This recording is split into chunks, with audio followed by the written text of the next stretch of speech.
which you can understand. It's been a very long time since he's seen them. What's in... Years ago that the King did indeed send a birthday present to Lilibet. He has only met her once. It seems an awful shame, doesn't it, that the relationship between himself and Archie and Lilibet has been very, very... There is this underlying sadness, of course, because of the rift that the King is not seeing his grandchildren. I think he's only met Lilibet possibly once, and Archie only a couple of... What do you think happens when a prince who ran away suddenly tries to come crawling back to the palace he once left behind? And what kind of dad would risk pulling his kids into a kingdom that does not even really want them around? His son has been very, very fractured over the last few years. And the moment people in London started whispering that Harry was flying back to the UK, the palace went into panic mode. But this was not the usual quick trip where the extra son slips in quietly. Nope. This time, the gossip wheel spun like crazy because Harry was not planning to travel alone. People heard Archie and little Lilibet were going to tag along. That is when the pressure hit the roof. There they are, 7th and 8th, I think they are in line to the throne. Growing up on the on the west coast of America and, with American accents. To the public, it might sound cute. Grandkids coming to see their grandfather, maybe even a chance for some hugs. But inside Buckingham Palace, they saw it as a giant show. Remember, these kids have hardly been seen in the UK. Their connection to the royals is always surrounded by mystery and drama. Harry was not only bringing his kids, he was dragging years of messy questions right to the palace doors. Love there. He definitely doesn't see his relationship with his son as should be standing in the way of his grandchildren. Hopefully, that's something that can be repaired, even if his relationship isn't on the mend with his son over the next few months and years, I suppose. This is where things went from tense to explosive.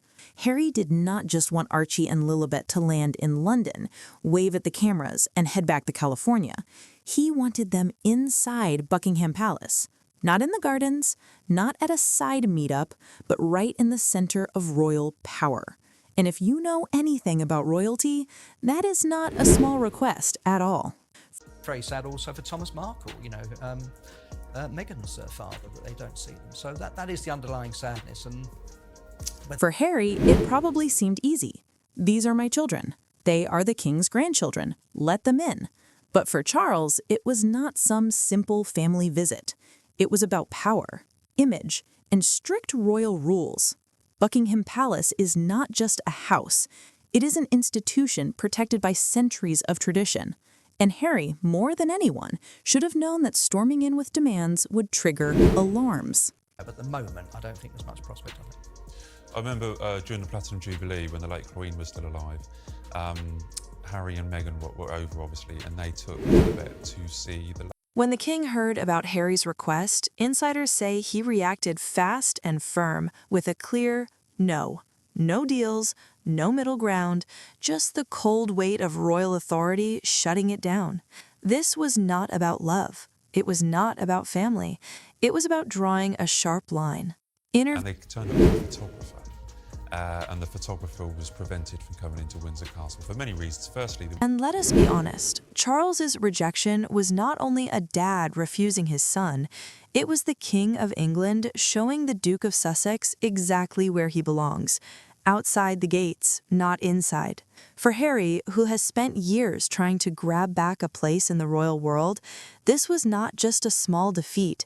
It was embarrassment for the whole world to see. To come into Windsor Castle, do you think Harry and Meghan are going about this the right way with Lilibet and Archie? Obviously, they've taken them over to the US, but they're not able to see the members of... If there is one thing Harry never seems to stop talking about, it is security. Ever since he stormed out of the UK in 2020, he has been saying Britain is unsafe for him, Meghan, or the kids. He even took the Home Office to court demanding police protection and lost badly. Yet now, all of a sudden, he insists Archie and Lilibet deserve to walk right into Buckingham Palace, the most guarded royal fortress of them all. For people, the big fear that I think the late Queen had, and also the King now has, is that when they turn up, they do tend to turn up with a sort of Netflix film crew or a photographer in tow. And you always get the feeling that... Do you see the problem here? On one side, Harry keeps saying Britain is way too dangerous for his family. But then on the other side, he wants his kids right in the middle of the most photographed, most sensitive royal house in the whole country. For people inside the palace, the double standard was shocking. One staffer even whispered, "He is not asking for security, he is demanding it, but without paying a penny for it." End up on a program or in some sort of podcast or whatever. And that's Charles, of course, was not agreeing to that. If he gave Harry what he wanted, the whole palace system would have gone into chaos. Extra guards, extra media control, more pressure on everyone.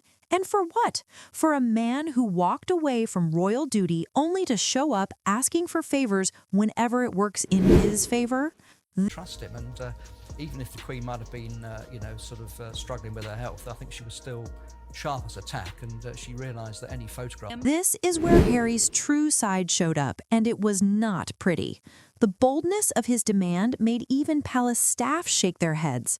Did Harry really believe King Charles would break centuries of royal rules just because he wanted it?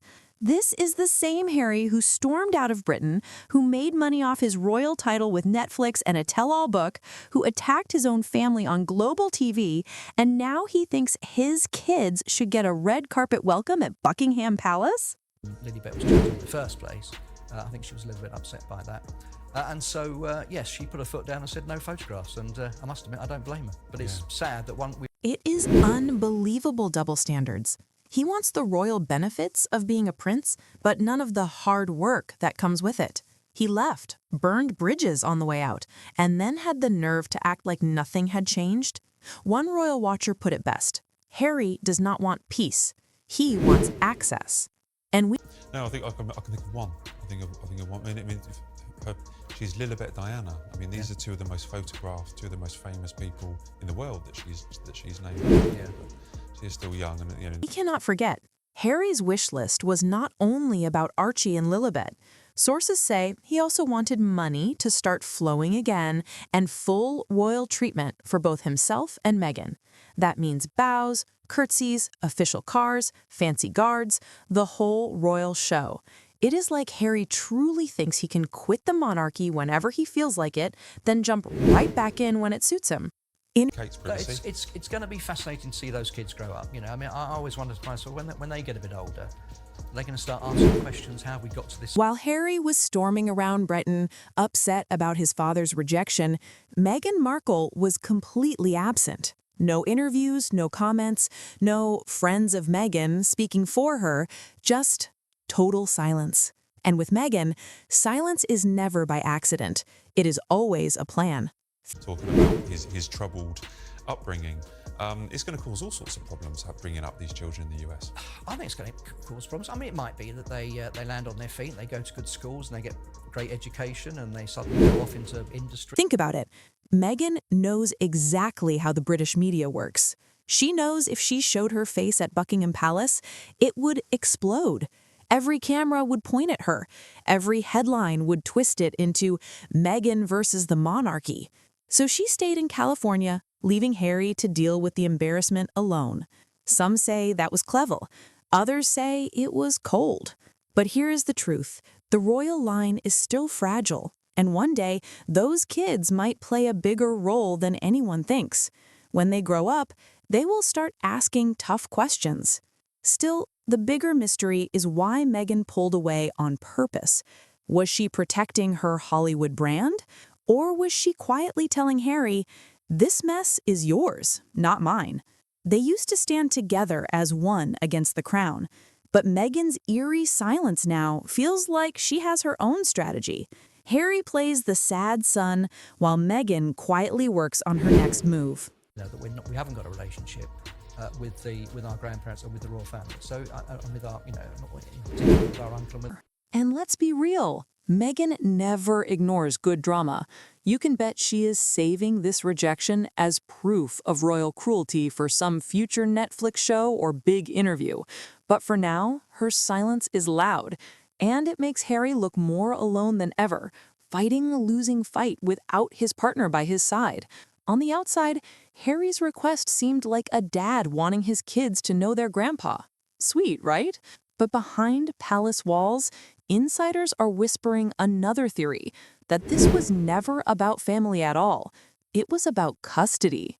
Here's Event, but in Nigeria, Meghan didn't want to know. It's twice now that she's just stopped off at the airport at Heathrow, I think in the lounge there. She clearly... the deal.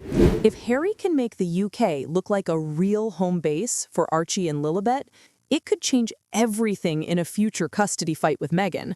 Legal experts already think this trip was not about family hugs.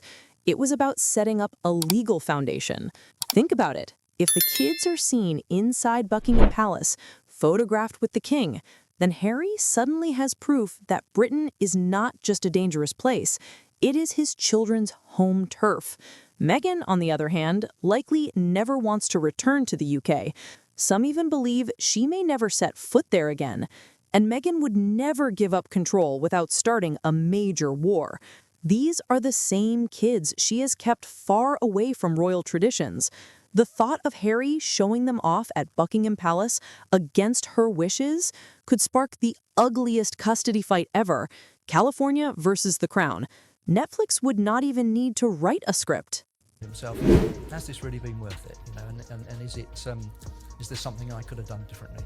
Yeah. Talking of birthdays, so the Conservative Party, obviously there's a general election. So was this really just about grandchildren hugging their grandfather? Or was Harry playing a bigger and riskier game? If the second answer is true, then Charles was not just saying no to a visit. He might have stopped Harry from starting a massive custody war across the globe. And suddenly Meghan's silence looks less like a smart plan and more like anger quietly boiling underneath. Royal events. But one of the flagship policies, Rishi Sunak, Conservative leader, suggested that all 18-year-olds... Of course, Harry and Meghan have never dealt with these rumors directly. They always brush them off as toxic gossip. But here is the uncomfortable truth. If there is one subject the palace wishes would go away forever, it is the constant speculation about Archie and Lilibet's births. From the beginning, people have whispered questions about surrogates, staged pictures, and why Meghan's pregnancies were kept so secret. There were no hospital steps, no normal announcements, no royal doctors smiling for cameras, just carefully chosen photos and a whole lot of mystery. Now, by trying to walk Archie and Lilibet straight into Buckingham Palace, Harry may have opened that box again. Why would Charles hesitate to welcome his grandkids? Why slam the door so hard?